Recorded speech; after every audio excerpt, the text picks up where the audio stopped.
El sonido del cristal al estrellarse contra mi rostro se sintió irreal. El silencio que siguió fue ensordecedor, solo interrumpido por el goteo del vino tinto que escurría por mi cara, manchando mi blusa blanca. «Vieja inútil, cuando te pido más vino, obedeces», gritó mi nuera, Valeria, tambaleándose ebria en mi comedor. Fue en ese instante cuando algo dentro de mí se rompió, y no era solo el corte que sangraba en mi sien.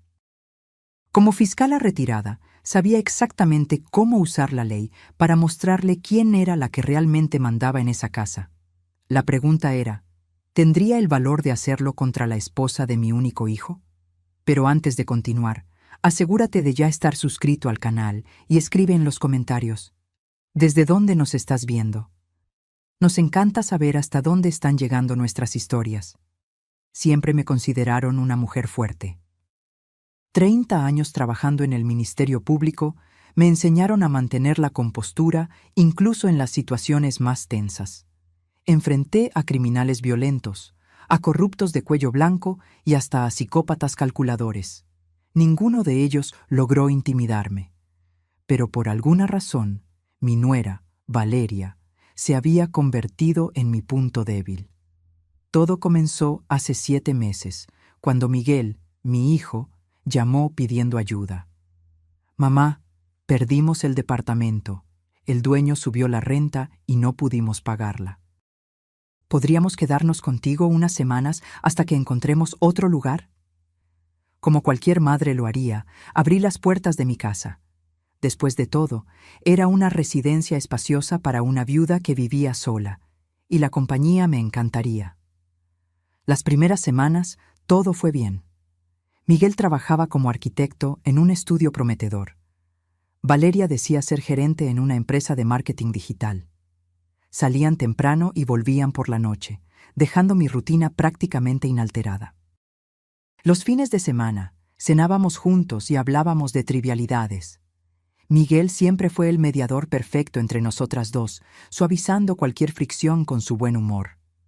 Pero entonces, las unas semanas se transformaron en meses, y poco a poco, Valeria empezó a mostrar su verdadera cara.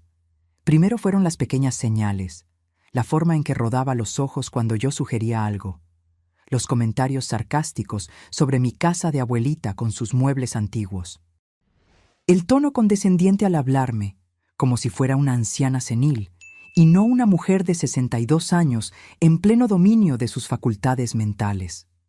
Y luego vino la bebida. Al principio era solo una copa de vino en la cena. Después, una botella entera. Empecé a notar que Valeria bebía sola durante la tarde, cuando Miguel estaba en el trabajo. Botellas vacías aparecían en la basura con una frecuencia cada vez mayor. Esa fatídica noche de viernes, yo me había esmerado en la cena. Preparé salmón en salsa de hierbas, la receta favorita de mi hijo, con papas al horno y verduras frescas del mercado. Puse en la mesa la porcelana que heredé de mi madre y los cristales que mi difunto marido me regaló en nuestro 10º aniversario de bodas. Miguel llegó a las 7, con una sonrisa cansada, pero genuina. «¡Wow, mamá! Te luciste hoy», dijo, dándome un beso en la frente antes de subir a darse una ducha. Valeria apareció recién a las 8, cuando la cena ya estaba servida. «Disculpa la tardanza», murmuró, sin parecer realmente arrepentida. Sus ojos estaban rojos y su andar ya era ligeramente inestable. Podía oler el alcohol antes incluso de que se acercara a la mesa. «No te preocupes, comamos antes de que se enfríe», respondí, intentando mantener el tono cordial. Miguel bajó, recién bañado y más relajado. El inicio de la cena fue sorprendentemente agradable. Mi hijo habló sobre un nuevo proyecto en el trabajo, yo comenté sobre el libro que estaba leyendo, y Valeria permaneció extrañamente silenciosa, salvo por ocasionales comentarios cortantes. La primera botella de vino se acabó antes incluso del plato principal. Miguel bebía moderadamente, pero Valeria ya iba por su 4ª copa cuando hizo un gesto brusco en mi dirección. «¡Más vino!», dijo, extendiendo la copa vacía como si yo fuera una mesera a su disposición. Creo que ya has bebido suficiente, Valeria, respondí tranquilamente, manteniendo los ojos en mi plato. El silencio que siguió fue pesado. Miguel detuvo el tenedor a mitad de camino hacia su boca, sus ojos moviéndose nerviosamente entre ella y yo. ¿Cómo dices? La voz de Valeria subió una octava. Dije que ya has bebido suficiente, repetí, esta vez mirándola directamente. Esta es mi casa y no voy a permitir que te emborraches así en mi mesa. Fue como encender la mecha. El rostro de Valeria pasó de rojo a púrpura en cuestión de segundos.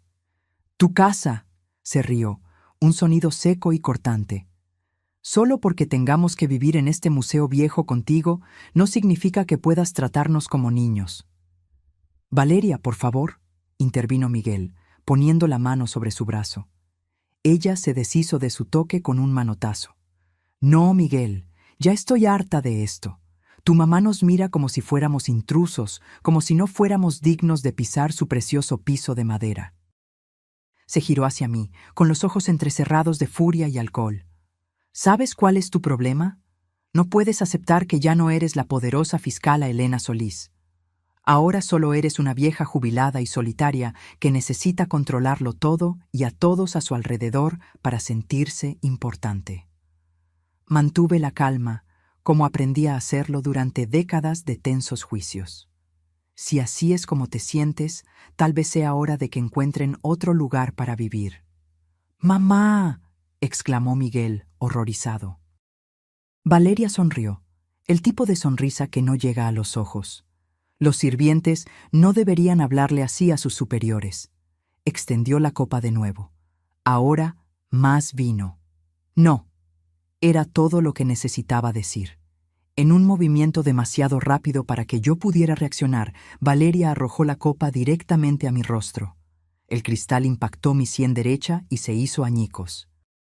Sentí el dolor agudo del golpe, luego el calor de la sangre escurriendo por el lado de mi cara, mezclándose con el vino tinto. Miguel gritó.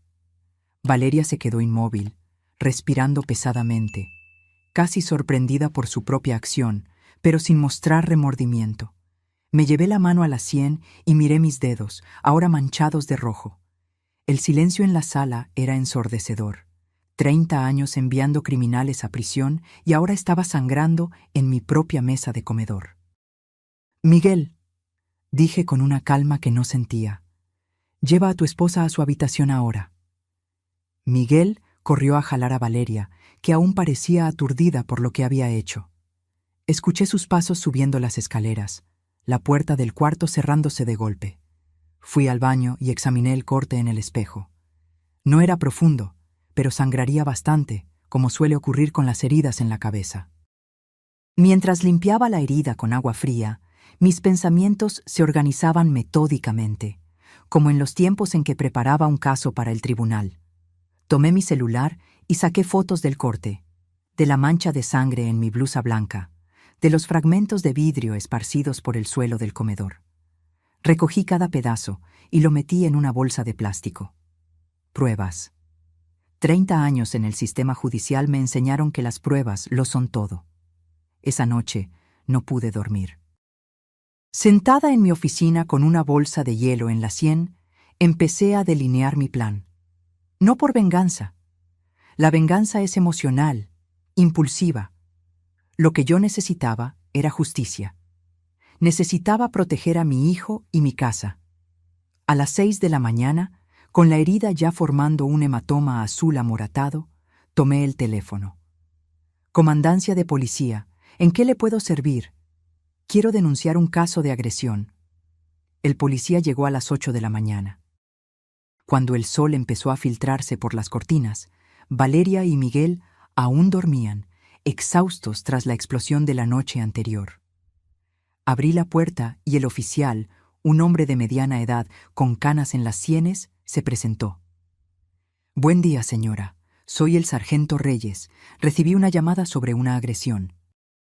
Lo invité a entrar y lo llevé al comedor, donde los fragmentos de vidrio aún estaban preservados en un rincón, ahora marcados con pequeñas etiquetas numeradas que yo había preparado durante mis horas de insomnio.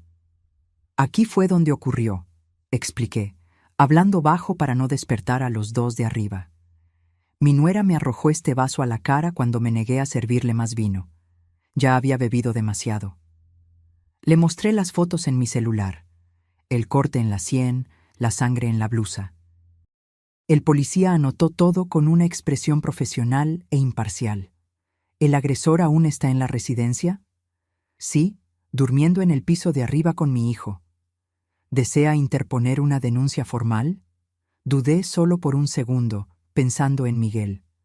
Pero luego recordé la mirada de Valeria mientras arrojaba el vaso. Esa certeza de que podía agredirme en mi propia casa y salir impune. Sí, sargento. Quiero interponer una denuncia formal. Nos sentamos a la mesa de la cocina mientras él llenaba el parte de la policía. Nombre completo de la agresora, nuestra relación, descripción detallada de lo ocurrido. Le proporcioné la información en el mismo tono que usaba para instruir a los jurados. Claro, preciso, sin ninguna emoción aparente.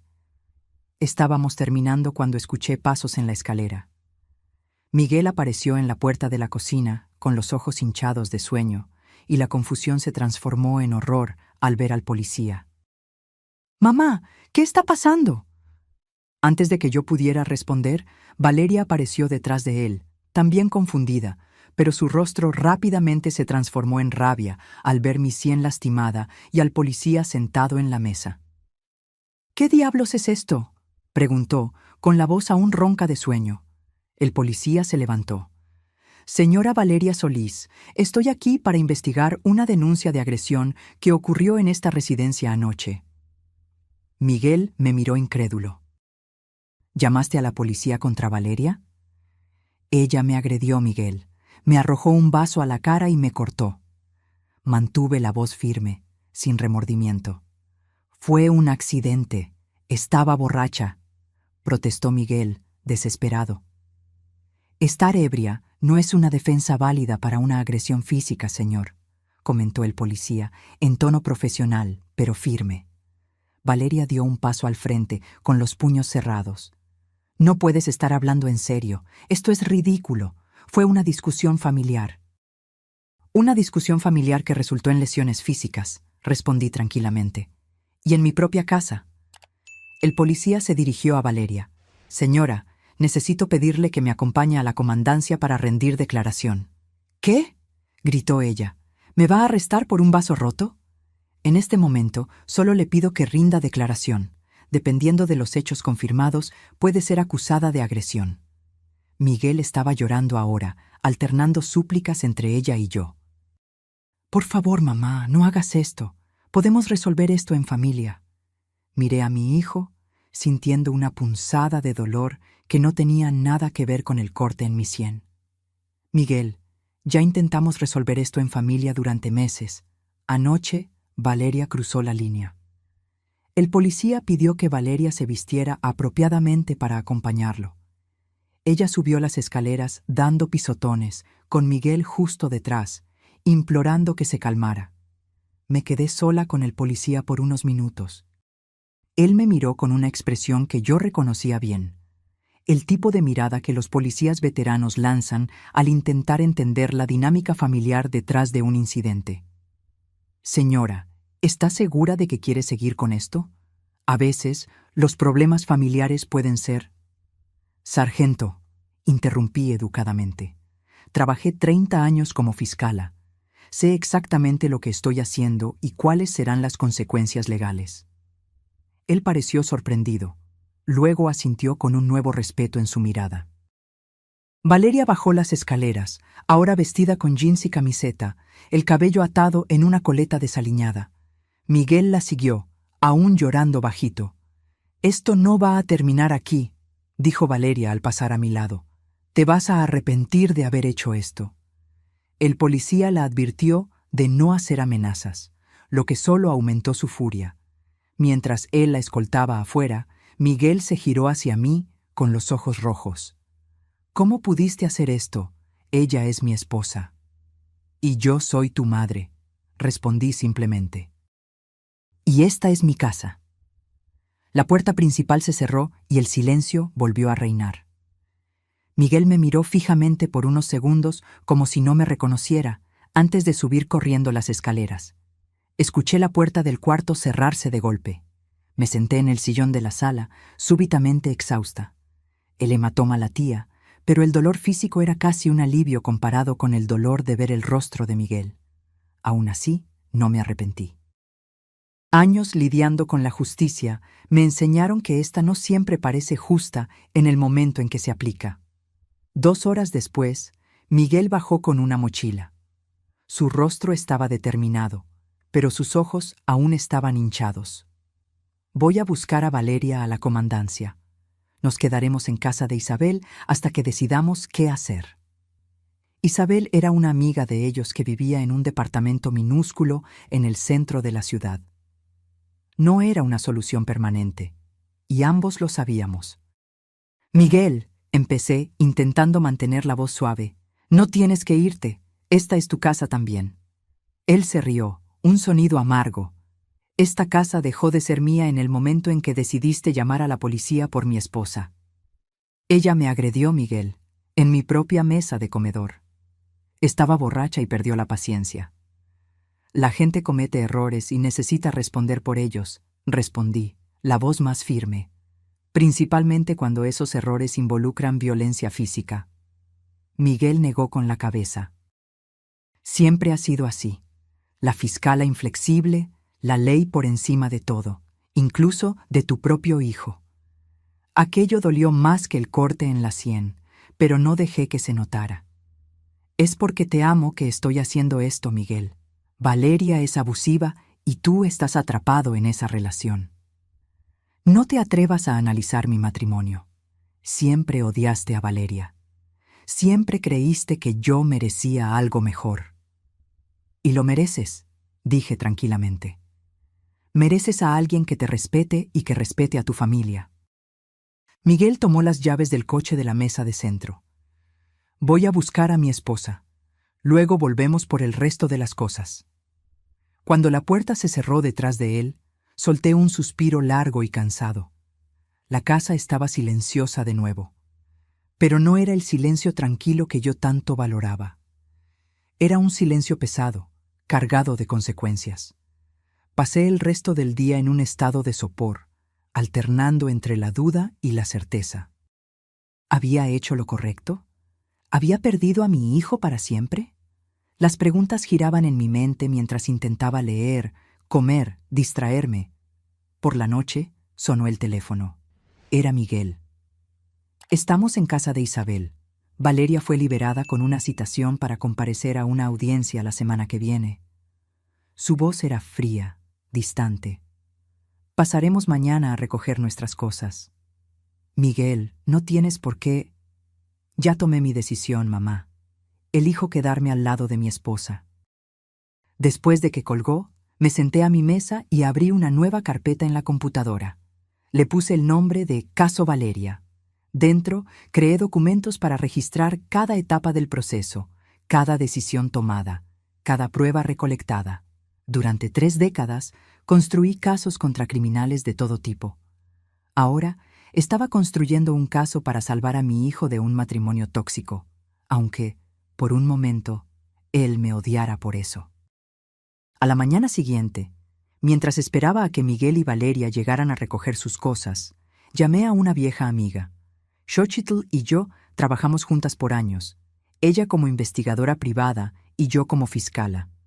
Habíamos construido una relación de confianza mutua a lo largo de muchos casos complejos. Elena, ¿cuánto tiempo? ¿A qué debo el placer? Necesito tu ayuda, Xochitl. Es un asunto delicado. Le expliqué la situación, la agresión, la denuncia a la policía, la ruptura con Miguel. Necesito saber más sobre Valeria. Tengo un mal presentimiento sobre ella, sobre cómo están realmente viviendo. Xochitl no hizo preguntas innecesarias.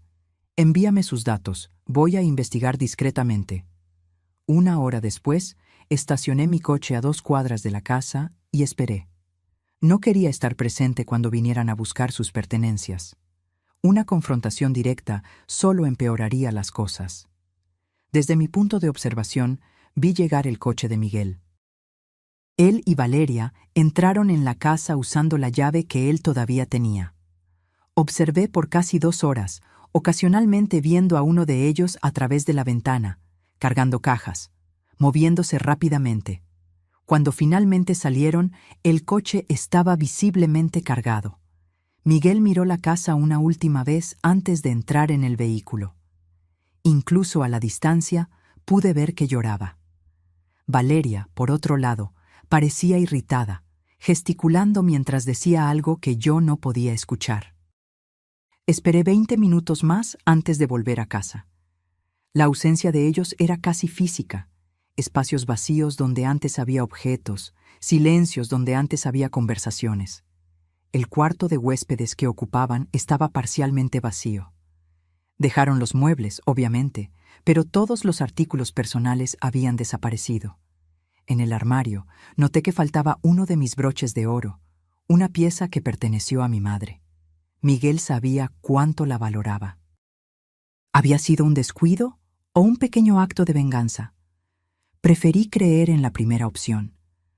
Los días siguientes estuvieron llenos de un silencio opresivo. Miguel no me llamó. No respondió a mis mensajes. Intenté respetar su espacio, pero cada día sin noticias era una pequeña tortura. El miércoles recibí el primer informe de Xochitl. Sentada en mi oficina, abrí el archivo adjunto del correo electrónico con aprensión. Los descubrimientos fueron peores de lo que imaginaba. Valeria había sido despedida de su empleo 3 meses antes. No estaba simplemente teniendo problemas con la jefa, como alegaba durante nuestras cenas. Estaba desempleada, escondiéndoselo a todos, incluso a Miguel. Pero eso era solo el comienzo. Valeria tenía 4 tarjetas de crédito, todas sobregiradas, sumando una deuda de casi $90,000. Peor aún, 2 de esas tarjetas estaban a nombre de Miguel, probablemente abiertas con un poder notarial o usando sus datos sin su conocimiento. El informe también mostraba algo verdaderamente alarmante: 3 retiros significativos de la cuenta de retiro de Miguel en los últimos 2 meses, sumando $180,000. Para hacer esos retiros, Valeria necesitaría tener acceso a sus contraseñas o haber falsificado su firma. Había más. Pequeñas quejas en tiendas sobre cheques sin fondos, un aviso de desalojo de un departamento anterior que nunca mencionaron y, lo más preocupante, conversaciones capturadas en redes sociales donde Valeria hablaba con amigos sobre heredar una casa pronto, cuando la vieja se muera. La vieja. Yo. Sentí una ola de náusea. No era solo un caso de temperamento explosivo o una nuera irrespetuosa. Era un esquema sistemático. Valeria estaba ahogando financieramente a mi hijo mientras planeaba un futuro construido con mi muerte. Imprimí el informe completo y lo guardé en una carpeta segura. Necesitaba más. Necesitaba entender toda la extensión de la situación antes de confrontar a Miguel con estos descubrimientos. Llamé a Xochitl de nuevo. Necesito que sigas investigando, especialmente los retiros de la cuenta de retiro. Si encuentras pruebas concretas de que Valeria actuó sin la autorización de Miguel, podríamos estar hablando de crímenes financieros. Me encargo de eso, respondió Xochitl. Y Elena, ten cuidado. Si esta mujer está financieramente desesperada y cree que puede heredar algo de ti, bueno. No necesitó terminar la frase.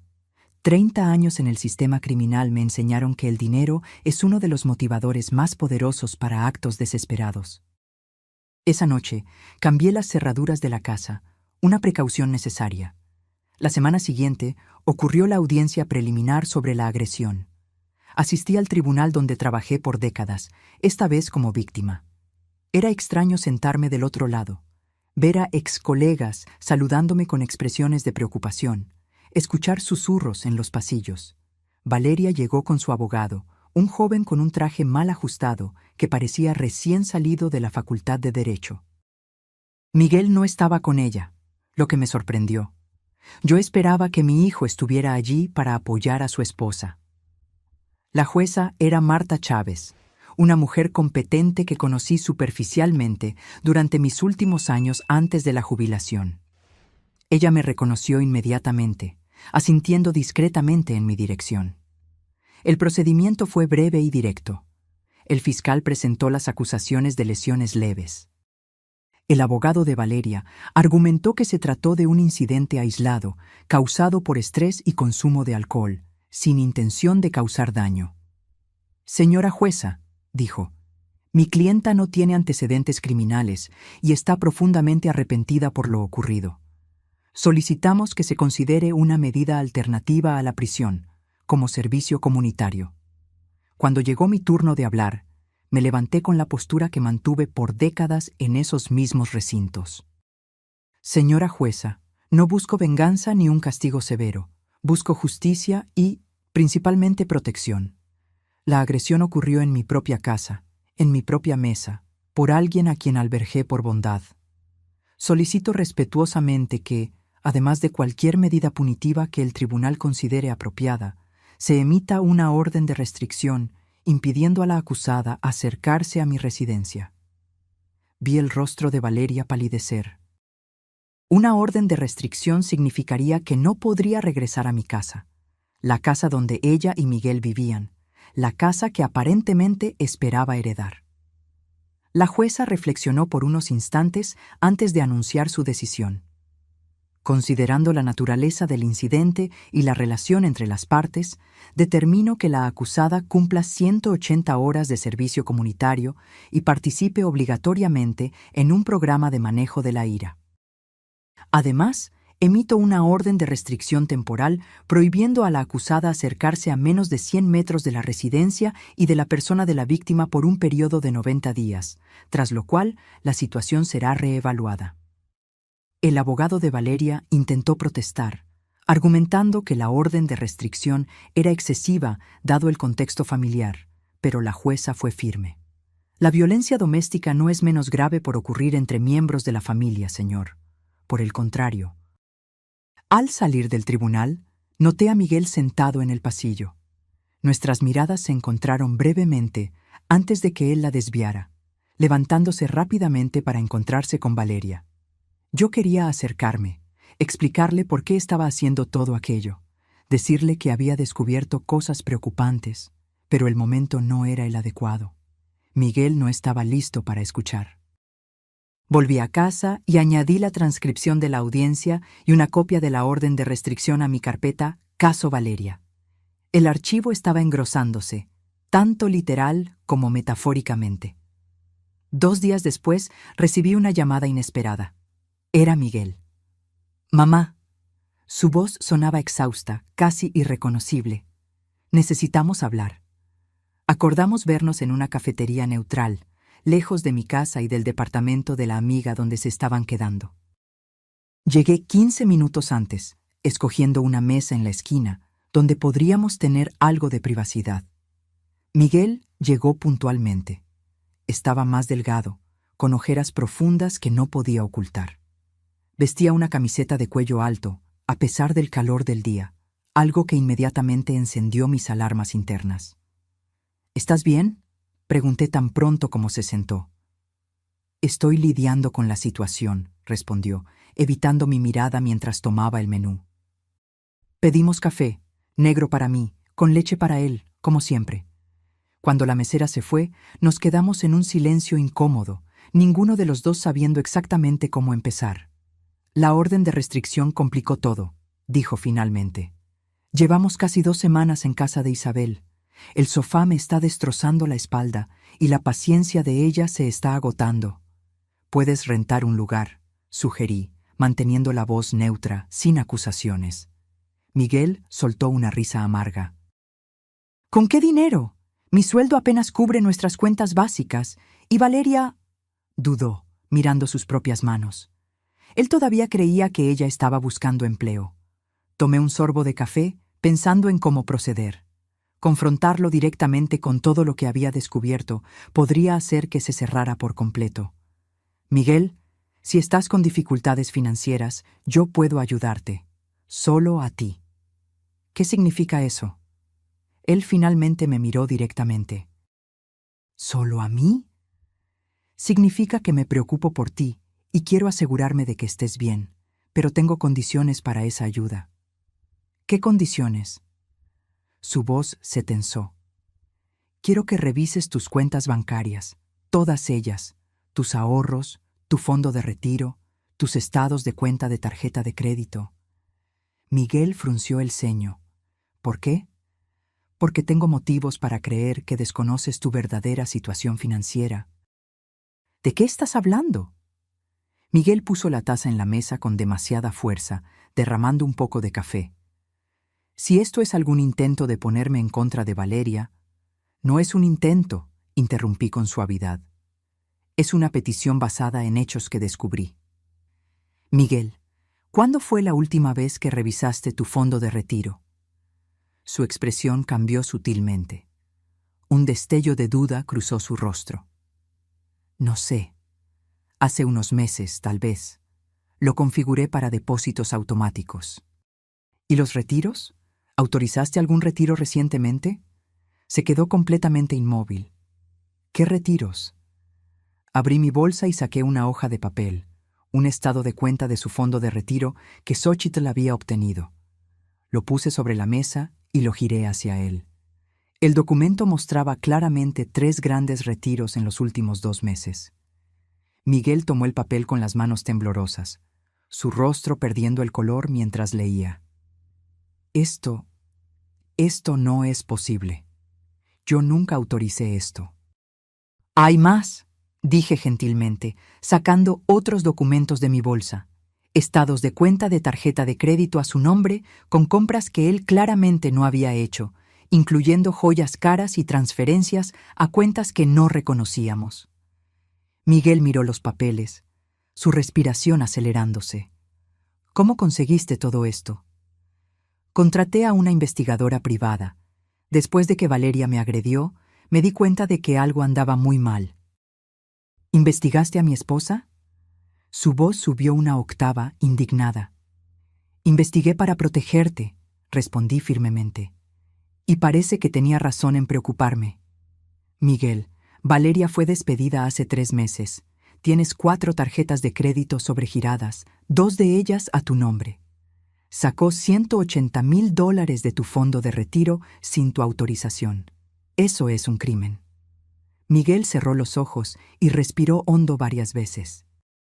Cuando los abrió, había una mezcla de emociones en su mirada: rabia, confusión, miedo y finalmente un destello de reconocimiento. Las cuentas. Ella siempre decía que estaba pagando las cuentas, pero siempre faltaba dinero. Yo creía que era porque mi sueldo era bajo, que no nos estábamos administrando bien. Ella te está robando, hijo. Miguel negó con la cabeza lentamente. No, debe haber una explicación. Tal vez estaba desesperada después de perder el empleo. Tal vez no quería preocuparme. Debe haber planeado devolver el dinero cuando consiguiera un nuevo trabajo.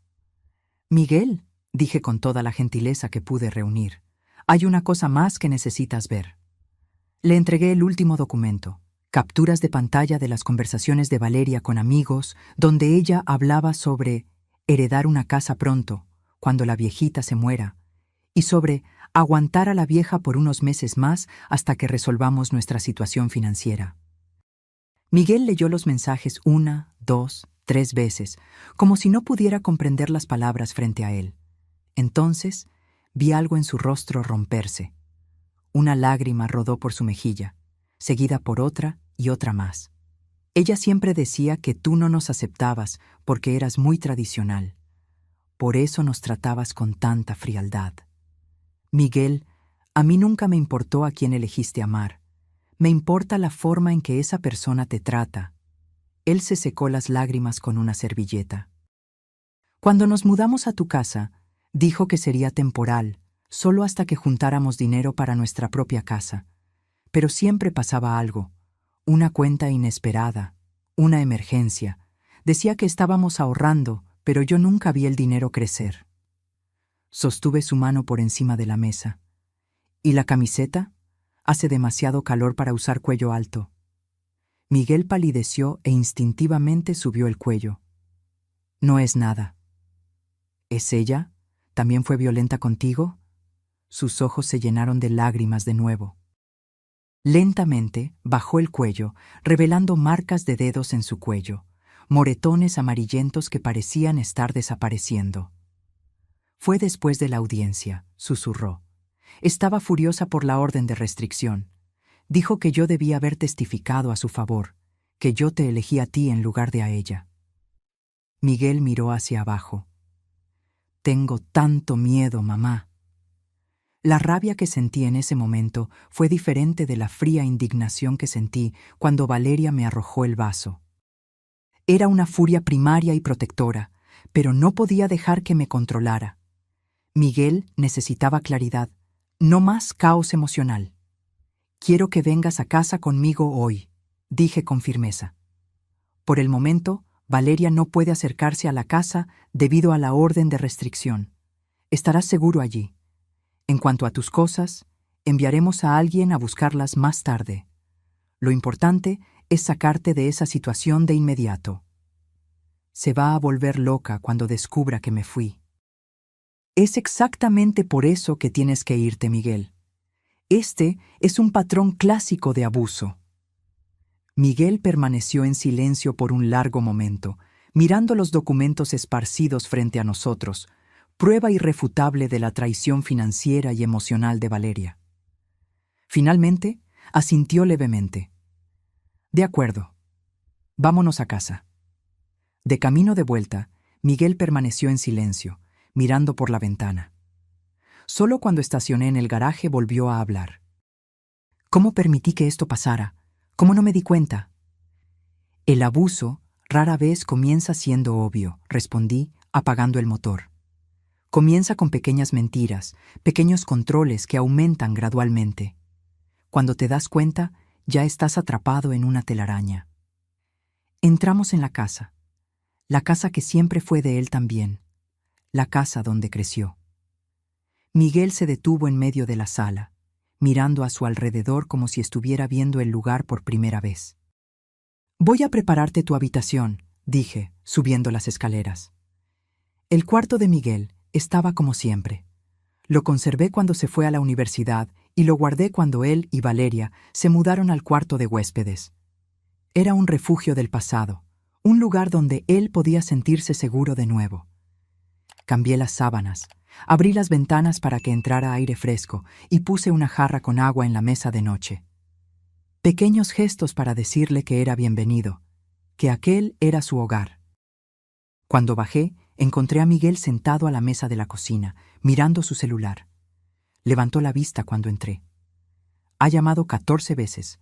Mandó 23 mensajes preguntando dónde estoy. No tienes que contestar ahora. Tengo que. Si no contesto, va a aparecer aquí, con o sin orden de restricción. Miguel escribió un mensaje corto. Necesito un tiempo para pensar. Estoy seguro. Por favor, no me busques hoy. Segundos después, el teléfono empezó a sonar. El nombre de Valeria apareció en la pantalla. Miguel rechazó la llamada con las manos temblorosas y apagó el aparato. ¿Qué hago ahora?, preguntó, pareciendo perdido. Un paso a la vez, respondí, sentándome a su lado. Primero, necesitamos proteger tus finanzas. Mañana cambiaremos tus contraseñas bancarias y notificaremos al banco sobre las transacciones no autorizadas. Después, consultaremos a una abogada para discutir tus opciones legales. ¿Opciones legales?, repitió, como si estuviera saboreando las palabras. ¿Te refieres a divorcio? Entre otras cosas, lo que ella hizo, los retiros no autorizados, las tarjetas de crédito a tu nombre, son crímenes financieros. Miguel, tú puedes elegir si quieres o no interponer una denuncia, pero necesitamos impedir que continúe. Miguel asintió lentamente. Nunca pensé que estaría en esta situación. Siempre creí que reconocería el abuso si me sucediera. Nadie cree que les vaya a pasar. Es por eso que el abuso persiste. Es disfrazado. Es justificado. Hace que la víctima dude de sí misma. Esa noche, preparé la cena mientras Miguel tomaba una ducha larga. Tuvimos una comida sencilla, silenciosa la mayor parte del tiempo, pero era un silencio diferente al que había existido entre nosotros en las semanas anteriores. No era un silencio de rabia o resentimiento, sino de reflexión, de reconexión. Antes de dormir, Miguel me abrazó, el primer abrazo en semanas. «Gracias por no rendirte conmigo», susurró. «Nunca me rendiría», respondí, abrazándolo un poco más fuerte. Esa noche, acostada en mi cama, escuché a Miguel llorar en el cuarto de al lado. El sonido me partió el corazón, pero también me trajo un extraño alivio. Estaba en casa, estaba seguro, y el llanto era parte de la sanación. Al día siguiente, como planeamos, fuimos al banco. Miguel canceló todas las tarjetas, cambió las contraseñas y bloqueó el acceso. Iniciamos el proceso de impugnación de los retiros no autorizados de su fondo de retiro. El gerente, al ver los documentos y escuchar la explicación, sugirió vehementemente que Miguel interpusiera una denuncia formal por fraude. «Vamos a pensarlo», fue todo lo que él pudo responder en el momento. Por la tarde, nos reunimos con una abogada especializada en derecho de familia y casos de violencia doméstica. Licenciada Olvera era una mujer de mediana edad, con ojos gentiles y presencia firme, exactamente el tipo de persona que necesitábamos. Con base en lo que me dijo y en los documentos que trajo, tenemos un caso sólido para el divorcio por conducta conyugal inapropiada, explicó la licenciada Olvera. El abuso financiero está bien documentado y, con las evidencias de abuso físico, podemos solicitar una orden de restricción permanente, no solo la temporal que ya existe. Miguel respiró hondo. ¿Y si no quiero que vaya a la cárcel? Entiendo su vacilación, respondió la licenciada Olvera gentilmente. Muchas víctimas de violencia doméstica tienen sentimientos conflictivos sobre procesar criminalmente a sus agresores. Podemos concentrarnos inicialmente en el divorcio y en la protección de sus bienes. Las denuncias criminales pueden ser una decisión separada que usted tomará cuando esté listo. Saliendo de la oficina, Miguel parecía simultáneamente exhausto y aliviado. «Parece que estoy despertando de una pesadilla», comentó mientras volvíamos a casa. «Es un proceso», respondí. «No se va a resolver de la noche a la mañana». «Lo sé, pero al menos ahora estoy caminando en la dirección correcta». Aquella noche fue interrumpida por un ruido en la puerta principal alrededor de las 10. Golpes furiosos, el timbre sonando repetidamente. Miguel y yo nos miramos en el sofá donde veíamos una película. «Es ella», susurró Miguel, con miedo evidente en su voz. «No puede entrar», le aseguré, tomando el teléfono. «Y está violando la orden de restricción. Voy a llamar a la policía». Los golpes continuaron, volviéndose más fuertes a medida que yo relataba la situación a la operadora del 911. «Mi nuera está violando una orden de restricción, intentando entrar a la fuerza en mi casa. Necesitamos una patrulla de inmediato». «Miguel», la voz de Valeria penetró por la puerta. «Sé que estás ahí dentro». «Abre esta puerta ahora mismo». Miguel se encogió en el sofá, temblando. Fui hacia él y sostuve sus manos. «Todo está bien.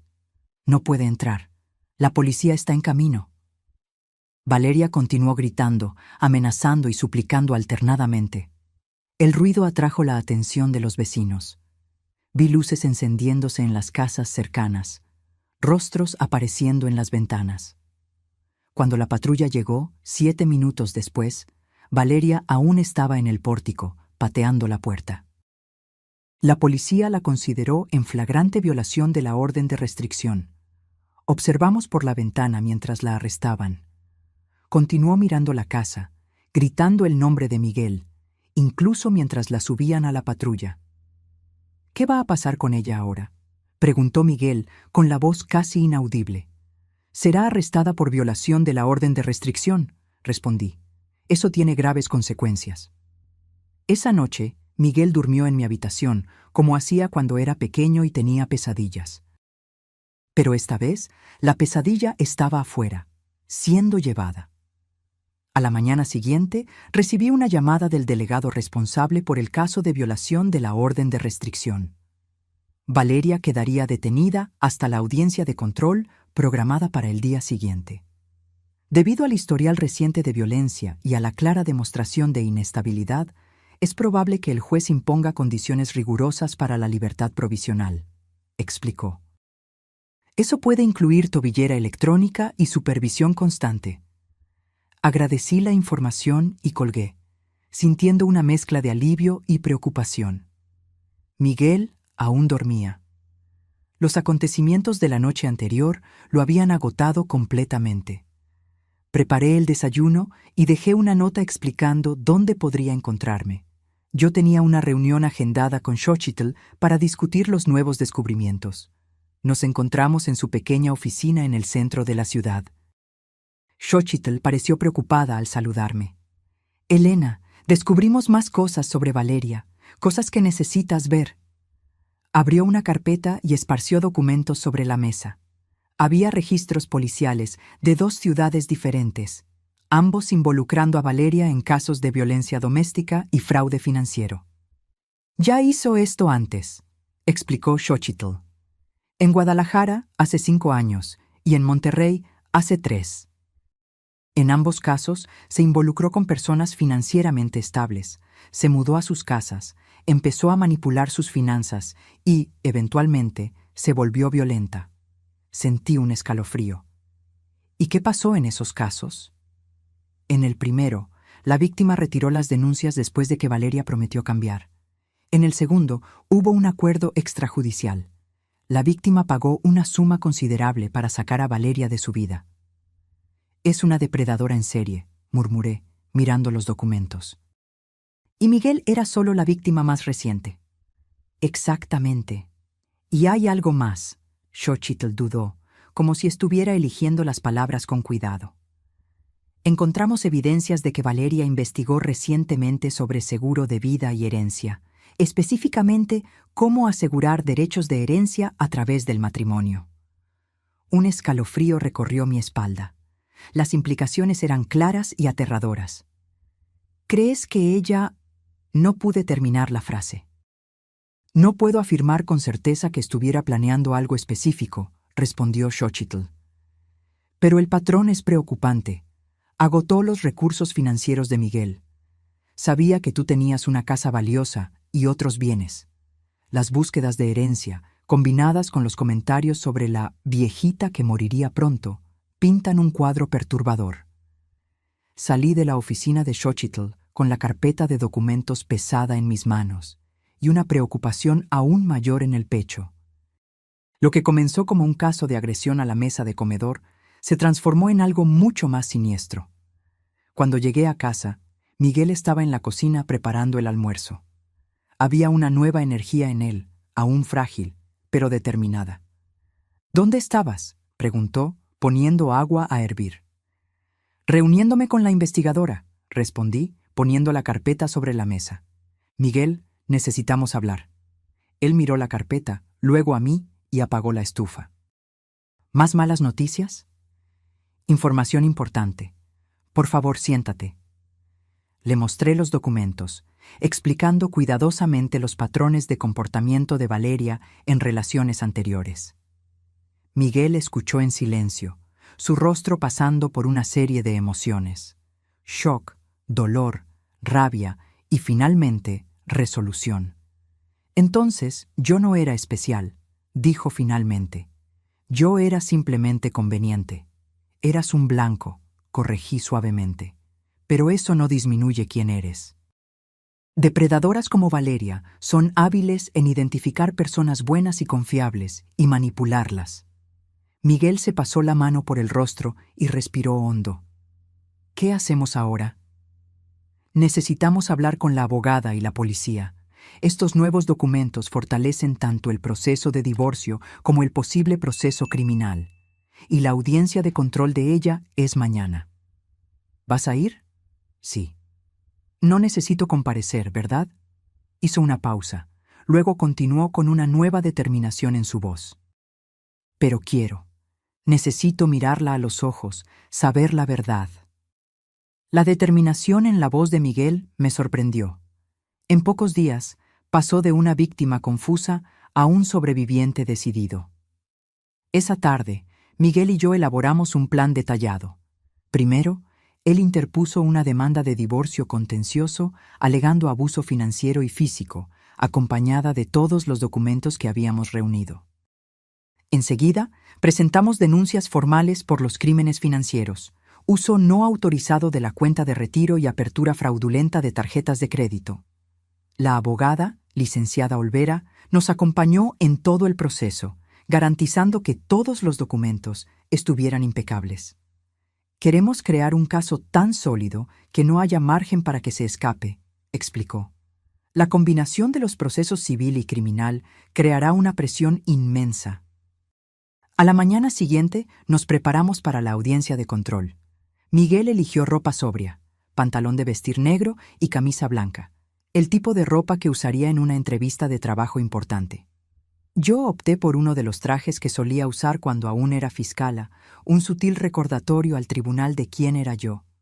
El tribunal estaba relativamente vacío cuando llegamos, acompañados por la licenciada Olvera. Fuimos dirigidos a la sala del tribunal, donde nos sentamos discretamente en el fondo. Miguel sostuvo mi mano con fuerza, sus dedos fríos a pesar del calor del día. Cuando Valeria fue traída vistiendo el uniforme naranja de prisión y esposas, Miguel respiró hondo. Era la primera vez que la veía desde la noche de la invasión. Valeria examinó la sala y sus ojos se fijaron en nosotros. Por un momento, su expresión se suavizó al ver a Miguel, pero luego notó nuestras manos entrelazadas y su rostro se contorsionó de rabia. Le dijo algo a su abogado, que miró en nuestra dirección y negó con la cabeza. El juez entró y la audiencia comenzó. El fiscal presentó el caso: violación flagrante de una orden de restricción, historial reciente de violencia, riesgo de intimidación a testigos. Además, señor juez, añadió, tenemos información de que la acusada tiene historial de comportamiento similar en otras jurisdicciones, habiéndose involucrado en casos anteriores de violencia doméstica y fraude en Guadalajara y Monterrey. Esa información era nueva para Valeria. Se giró bruscamente hacia el abogado, visiblemente impactada. No esperaba que su pasado la alcanzara tan rápidamente. El defensor público intentó argumentar que Valeria tenía lazos con la comunidad, no representaba riesgo real y podía esperar el juicio en libertad. El juez escuchó los argumentos con una expresión impasible antes de anunciar su decisión. Considerando la gravedad de la violación, el historial de la acusada y el evidente riesgo para las víctimas, determinó que la acusada permanecerá detenida hasta el juicio, con posibilidad de revisión en 30 días, mediante presentación de un plan de supervisión adecuado. Valeria emitió un sonido de protesta, rápidamente silenciado por su abogado. Cuando los policías se acercaron para llevársela, ella se giró y miró directamente a Miguel. «Por favor». Su voz sonaba desesperada. «Miguel, no dejes que esto pase. Te amo. Podemos arreglar esto». Miguel no desvió la mirada. Permaneció firme, mirando directamente a los ojos de la mujer que lo traicionó y abusó de él por meses. No dijo nada, solo observó a Valeria ser conducida fuera del tribunal. En el pasillo, después del término de la audiencia, Miguel finalmente soltó mi mano y respiró hondo. «Creí que sería más difícil», confesó, «verla de esa forma, escucharla suplicar.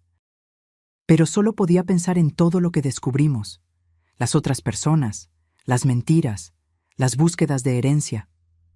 Eres muy fuerte», dije, sintiendo inmenso orgullo por mi hijo. «No me siento fuerte», respondió honestamente. «Me siento estúpido por haber caído en esto, por no haber visto las señales». «No eres estúpido. Fuiste manipulado por alguien que transformó la manipulación en una forma de arte». De camino de vuelta a casa, paramos en una tienda de materiales de construcción y compramos pintura. Miguel había decidido repintar su cuarto, un acto simbólico de un nuevo comienzo. Eligió un azul suave, casi azul cielo, el color del cielo después de que pasa la tormenta, como él lo describió. Los días siguientes trajeron una rutina casi terapéutica. Durante el día tratábamos asuntos legales, reuniones con la abogada, visitas al banco para resolver cuestiones financieras, llenado de formularios para las denuncias criminales. Por la noche, pintábamos el cuarto de Miguel, movíamos los muebles del lugar, renovábamos el espacio que fue de él en la infancia y adolescencia, y que ahora sería su refugio para la recuperación. 2 semanas después, recibimos la noticia de que el banco había aceptado la impugnación de los retiros del fondo de retiro. Los $180,000 serían devueltos a la cuenta de Miguel, y el banco cooperaría con la investigación criminal contra Valeria.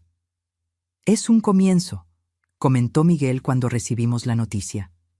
«Un paso a la vez, ¿verdad?» «Exactamente», concordé. Esa tarde, mientras aplicábamos la última mano de pintura en el techo del cuarto, Miguel dijo algo que venía guardando. ¿Sabes cuál es la cosa más difícil de aceptar? No es el dinero, no son las mentiras, ni siquiera la violencia. Es darme cuenta de que los últimos 2 años de mi vida se basaron en una farsa, que la persona que yo amaba nunca existió de verdad. Bajé de la escalera y me senté en el borde de la cama, protegida por lonas plásticas. Lamentar lo que pensabas tener es a menudo mucho más difícil que lamentar lo que realmente perdiste. Miguel asintió, bajando de la escalera y sentándose a mi lado. ¿Cómo puedo seguir adelante después de esto? ¿Cómo puedo confiar en alguien de nuevo? Lentamente, respondí con cuidado, con el apoyo de personas que realmente te aman, y recordando que lo que pasó no define quién eres o lo que mereces en la vida. Él apoyó la cabeza en mi hombro, manchando mi camiseta vieja con pintura azul. No me importó en lo más mínimo. «Gracias por no rendirte conmigo», murmuró.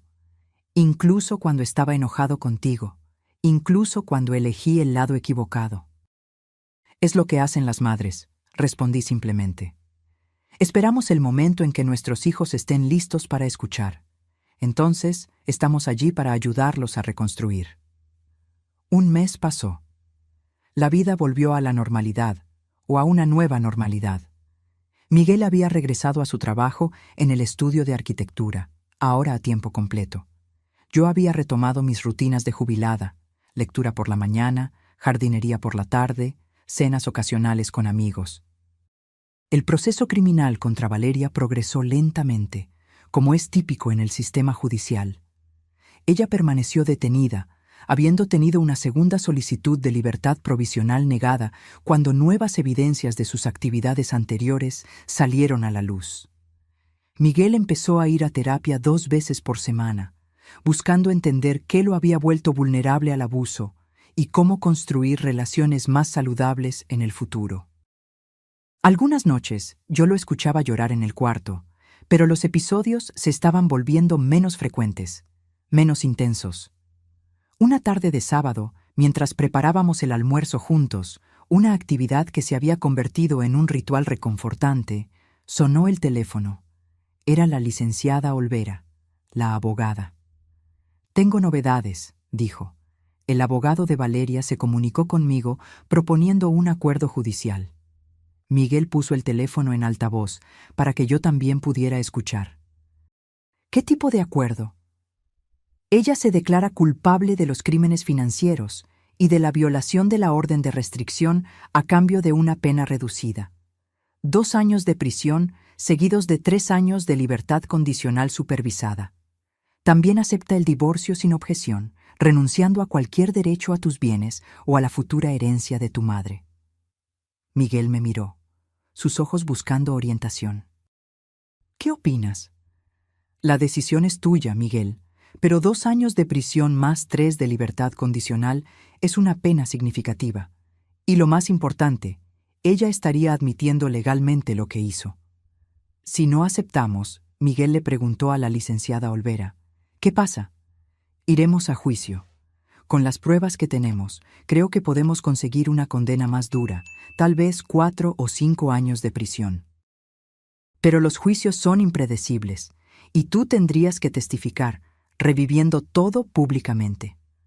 Miguel respiró hondo. «¿Puedo pensarlo?» «Claro», respondió la licenciada Olvera. Nos dieron un plazo de 3 días para analizar la propuesta. Después de colgar, Miguel volvió silenciosamente a picar las verduras para la ensalada. Respeté su silencio, dándole espacio para procesar. No sé si quiero verla en la cárcel por 5 años, dijo finalmente. No por venganza. Pero tampoco sé si 2 años son suficientes para sentirme seguro cuando salga. La libertad condicional supervisada no es un juego, comenté. Tendría que presentarse regularmente.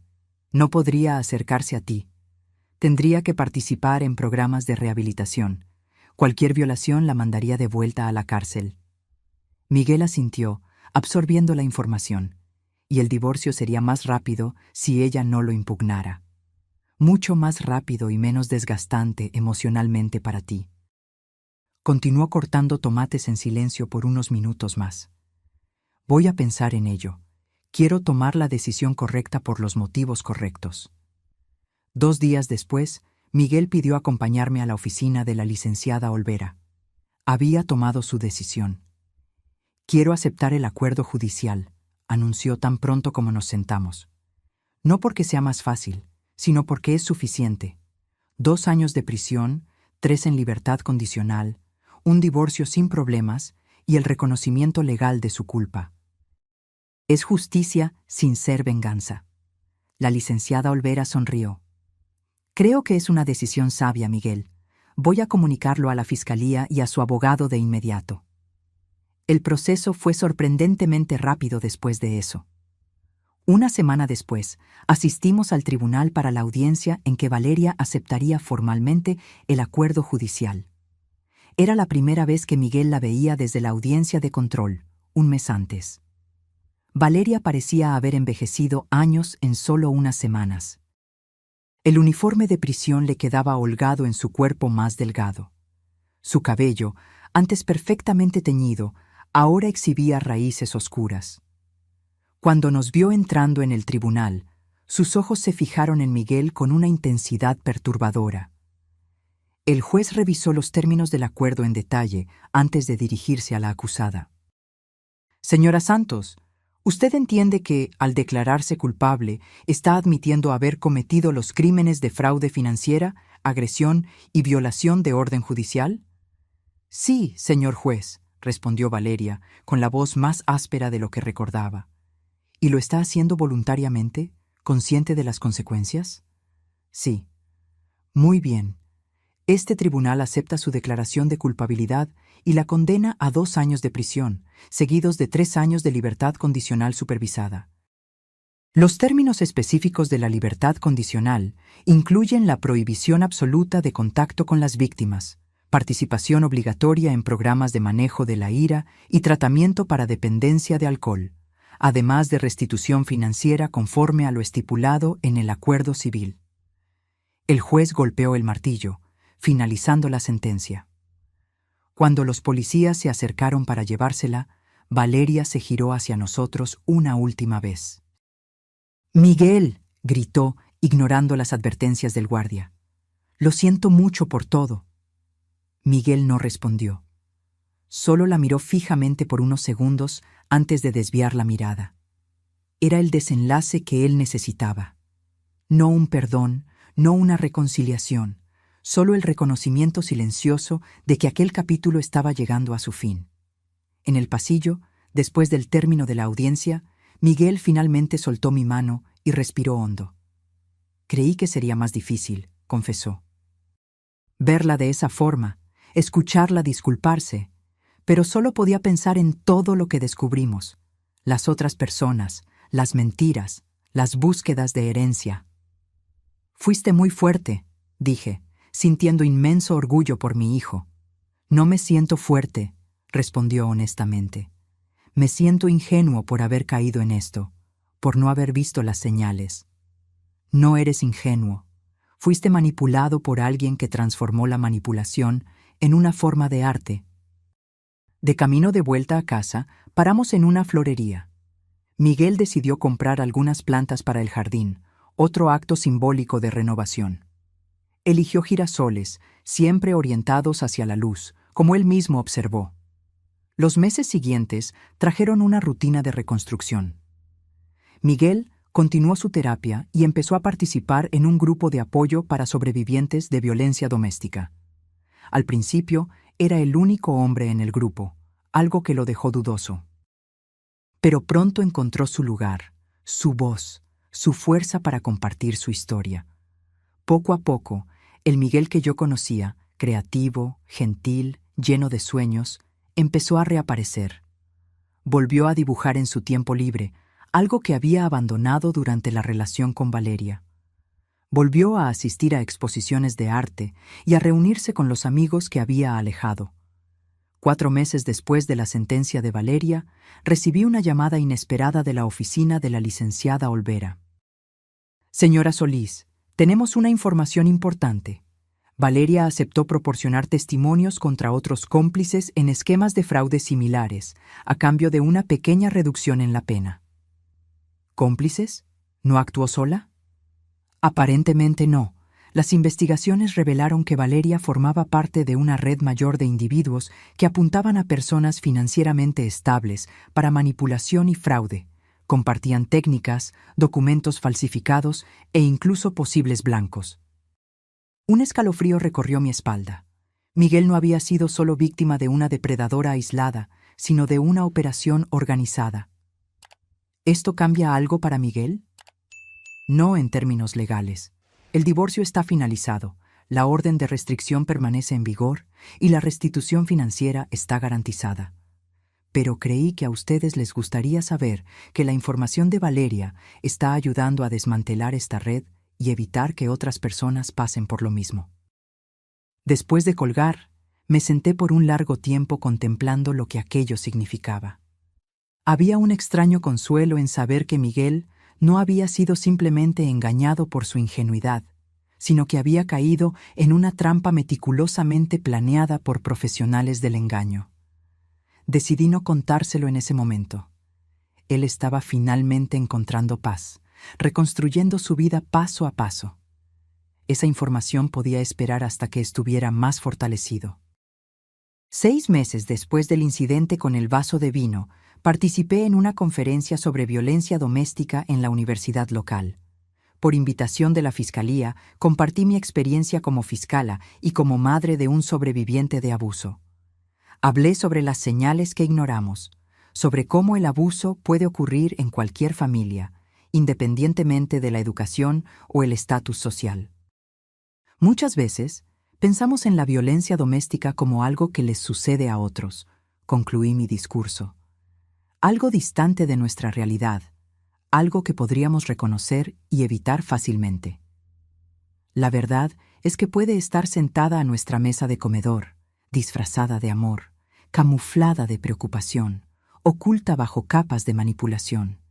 Y a veces es necesario que un vaso se rompa para que podamos ver la realidad con claridad. Al bajar del escenario, fui sorprendida por un rostro familiar en la platea. Miguel estaba allí, en la última fila, con los ojos llorosos. No me había dicho que vendría.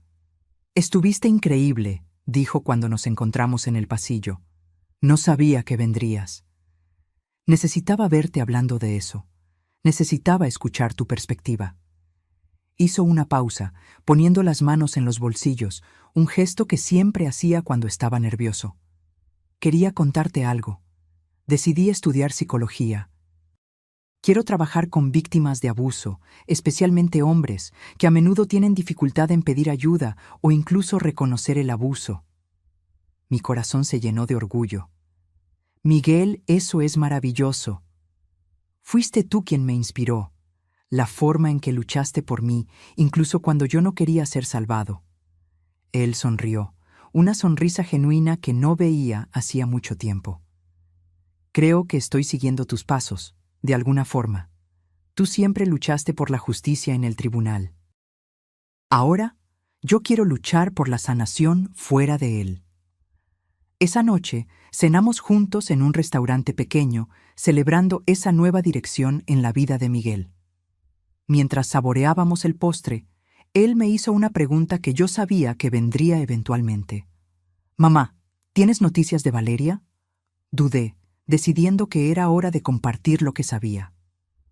Está colaborando con las investigaciones. Parece que formaba parte de un grupo mayor de defraudadores. Miguel asintió lentamente. Eso... De alguna forma, eso ayuda. Saber que no fue solo conmigo, que no fue porque yo era particularmente tonto o ingenuo. Nunca fuiste tonto, Miguel. Fuiste solo un buen hombre que creyó en lo mejor de las personas. Y sigo creyendo, dijo, sorprendiéndome. Solo que ahora también creo en las señales de alerta. Creo en mi intuición cuando algo no parece estar bien. Eso es sabiduría, no cinismo, respondí, tomando su mano sobre la mesa.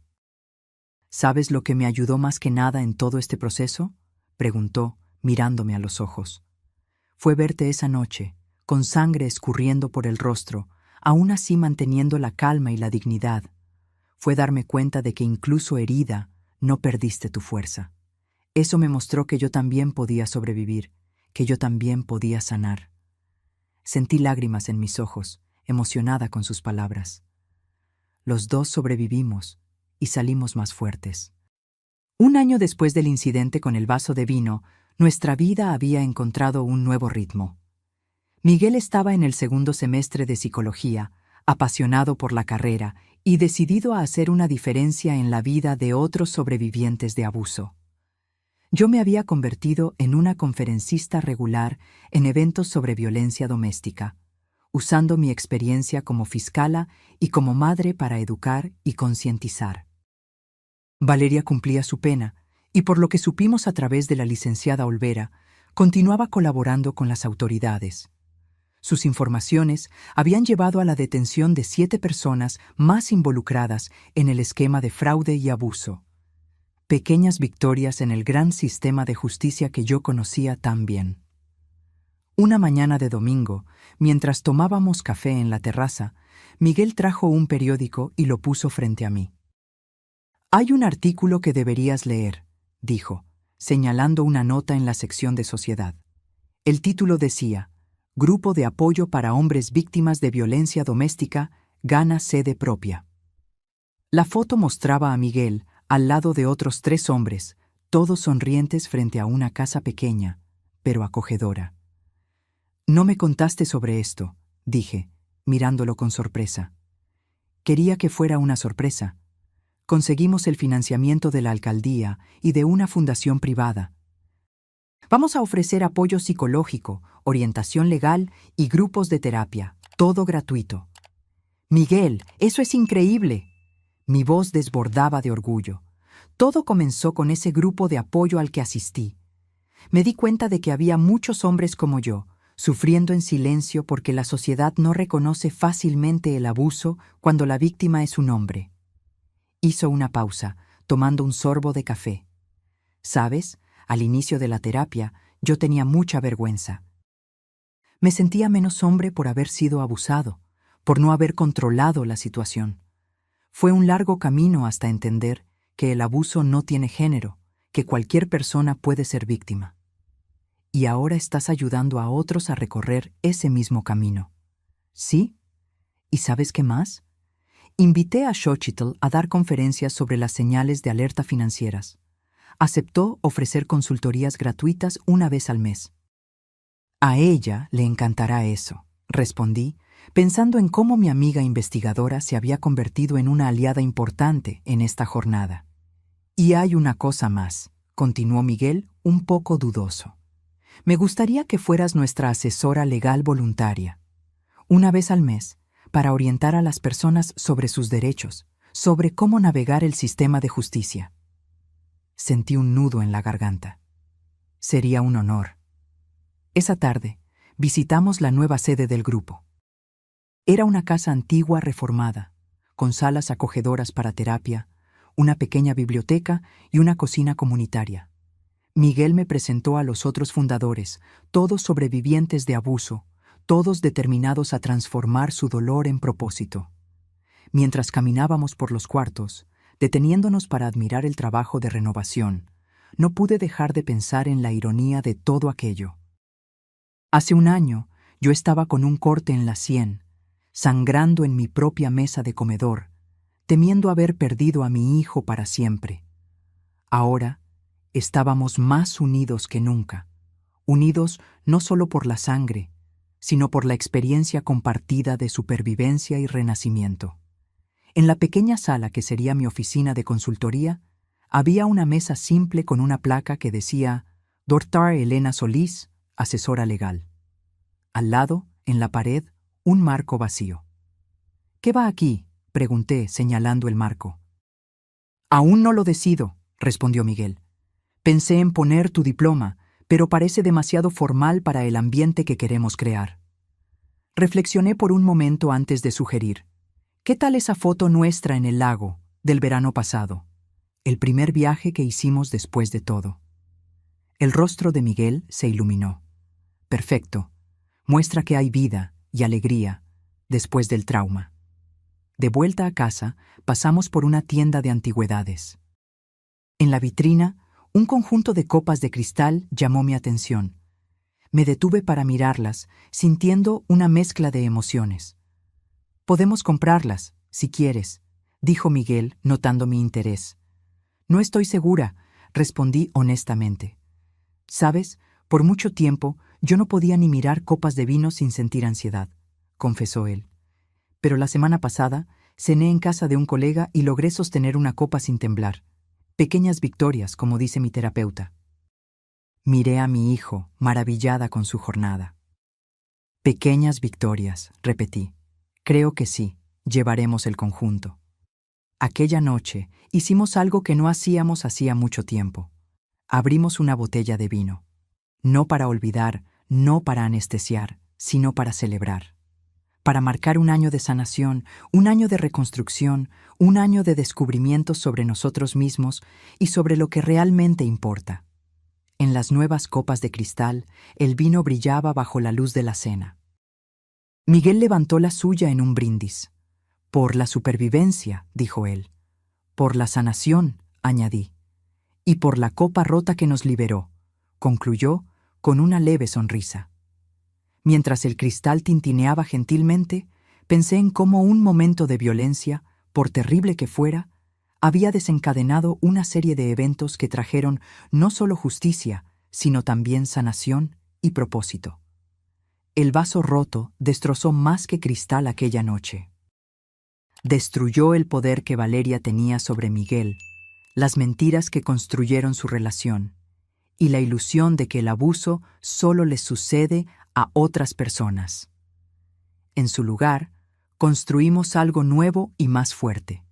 Un vínculo renovado entre madre e hijo, un propósito compartido de transformar nuestra propia experiencia traumática en esperanza para los demás. Hoy, cuando miro la pequeña cicatriz en mi sien derecha, un recordatorio permanente de aquella noche, ya no siento rabia o miedo. Siento una extraña gratitud por el despertar doloroso que representó. Aquella copa rota no solo expuso la verdad sobre Valeria, nos liberó para reconstruir nuestras vidas con más honestidad, más claridad y más compasión. Como fiscala, pasé 3 décadas buscando justicia en el tribunal. Ahora, al lado de mi hijo, encontré un tipo diferente de justicia, la que viene de la sanación, de la transformación y de la capacidad de usar nuestro propio dolor para aliviar el de los otros. No siempre es fácil. Hay días en que Miguel todavía lucha con la vergüenza, días en que yo todavía me cuestiono si podría haber percibido las señales antes, pero entonces veo el trabajo que estamos haciendo, las vidas que estamos tocando, y sé que estamos exactamente donde deberíamos estar. A veces es necesario que algo se rompa completamente para que podamos reconstruirlo más fuerte, más auténtico e infinitamente más precioso de lo que era antes. Como aquel vaso de cristal que se hizo añicos en mi sien, nuestra familia se rompió momentáneamente, pero lo que construimos a partir de los fragmentos, este nuevo vínculo, este nuevo propósito, es mucho más valioso que cualquier copa intacta jamás podría ser. Ahora, si te gustó esta historia, haz clic en suscribirse y dime en los comentarios qué parte te dejó con la boca abierta